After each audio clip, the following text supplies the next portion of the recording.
আসসালামু আলাইকুম, আশা করি ভালো আছেন। এই ভিডিওতে আমরা দেখব ফাস্ট ব্লক থিমের ইমেজ অপটিমাইজেশন ফিচার।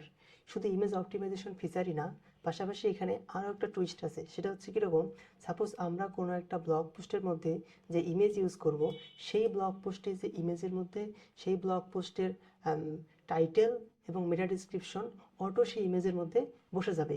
তো সেটা আমরা দেখব। প্রথমে আমরা চলে আসলাম ফাস্ট ব্লক থিমের ইমেজ অপটিমাইজ পেজে চলে আসলাম। এখান থেকে আমরা এটাকে অ্যানাবল করে দিব। এটাকে অ্যানাবল করে দিলে কি হবে, যতগুলো আমরা জেপিজি, পিএনজি বা অন্য যে কোনো ফরম্যাটের ইমেজ যদি আমরা আপলোড করি, সেটা অটো কম্প্রেস হয়ে সাইজ অনেকটাই সর্বনিম্ন কমে, ওয়েবপিতে কমে সেটা হলো আমাদের মিডিয়াতে অ্যাড হবে।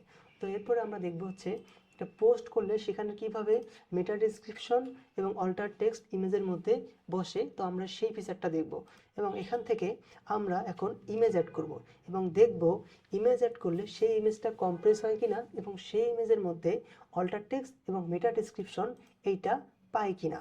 তো আমরা শুরু করতেছি। তো আমরা পোস্টের সর্বপ্রথম ফিচার ইমেজটাই ইউজ করি। আপলোডে গেলাম।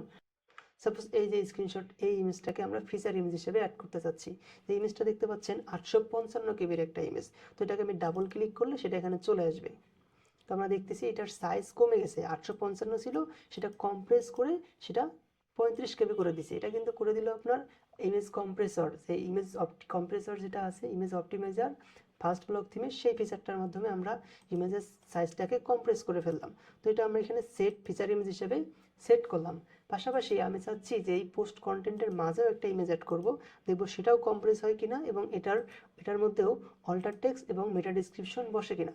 সরাসরি আমি এখান থেকে আপলোড করলাম। আপলোড করে এখানে যদি আমি এই ইমেজটা যদি আমরা আপলোড করি, এটা দেখবো হচ্ছে 923 কেবির একটা ইমেজ। তো এটাকে আমি যদি এখানে ডাবল ক্লিক করে আপলোড করে দেই, তো আমরা এখানে রিপ্লেসে ক্লিক করলে মিডিয়া লাইব্রেরি যদি ওপেন করি, তো দেখবো 855 ছিল, সেটা 54 কেবি হয়ে গেছে। এখন আমরা এই পোস্টটা পাবলিশ করব। তো আমাদের এই পোস্ট পাবলিশ করা শেষ। এখন আমরা চেক করব যে এই যে আমরা দুটো ইমেজ অ্যাড করলাম, একটা হচ্ছে পোস্ট কন্টেন্টের মধ্যে ইমেজ অ্যাড করছি আর একটা ফিচার ইমেজের মধ্যে ইমেজ অ্যাড করছি। এখন এই দুটো ইমেজের মধ্যে আসলেই অল্টার টেক্সট এবং মেটা ডিসক্রিপশন বসছে কিনা। তো এটা দেখার জন্য আমরা একবার এই পোস্টটা রিলোড দিই। তো রিলোড দিলে আমরা সর্বপ্রথম চলে যাচ্ছে হচ্ছে ফিচার ইমেজে। তো ফিচার ইমেজে আমরা এখান থেকে খেয়াল করি, এটা হচ্ছে মেটা এটা টাইটেল হচ্ছে এটাই হবে অল্টার টেক্সট হিসেবে অ্যাড হবে এবং এটা হচ্ছে মেটা ডিসক্রিপশন। আমরা খেয়াল রাখবেন এটাই অ্যাড হচ্ছে কিনা। তো আমি ফিচার ইমেজে গেলাম, যাওয়ার পর এটাকে যদি আমি ওপেন করি, ওপেন করলে দেখবেন যে সেই টাইটেলটা এখানে চলে আসছে এবং যে মেটা ডিসক্রিপশন যতটুকু লেখা যায়, ডেসক্রিপশনে যতটুকু লেখা যায় সেটা কিন্তু মেটা ডিসক্রিপশন হিসেবে চলে আসছে। আমি যদি Ctrl+C করে কপি করি, এখান থেকে যদি Ctrl+F করে ফাইন্ড করি, দেখবেন এতটুকু পর্যন্ত এখানে লেখার অপশন আছে, এতটুকু ওয়ার্ড এখানে, এতটুকু ক্যারেক্টার এখানে লেখা যায়, সেই ক্যারেক্টারটা এখানে কিন্তু ধরে ফেলছে। তো এটা হচ্ছে আমাদের অল্টার টেক্সট এবং মেটা ডিসক্রিপশন কিন্তু বসে গেল। পাশাপাশি যদি আমরা কন্টেন্টের ইমেজটাও যদি দেখি, রিপ্লেসে ক্লিক করলে ওপেন মিডিয়া লাইব্রেরিতে যদি যাই, তো এখানে দেখব এটার মধ্যেও সেম অল্টার টেক্সটটা ধরছে এবং এটা মেটা ডিসক্রিপশনটাও কিন্তু এখান থেকে ধরে ফেলছে। তো খুবই পাওয়ারফুল একটা ফিচার। তো আপনাকে ইমেজ, যখন আপনি একটা ব্লগ ওয়েবসাইটে ইমেজ অ্যাড করবেন, সেই ইমেজের মধ্যে ধরে ধরে আর অল্টার টেক্সট আর ডিসক্রিপশন বসানোর সময় অনেক যে সময়টা লাগে, সেই সময়টা আপনার লাগলো না।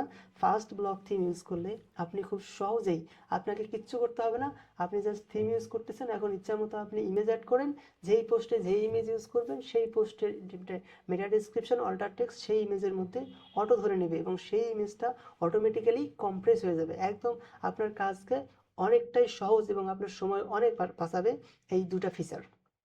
তো আশা করি আপনি ফাস্ট ব্লগ থিম ট্রাই করে দেখবেন।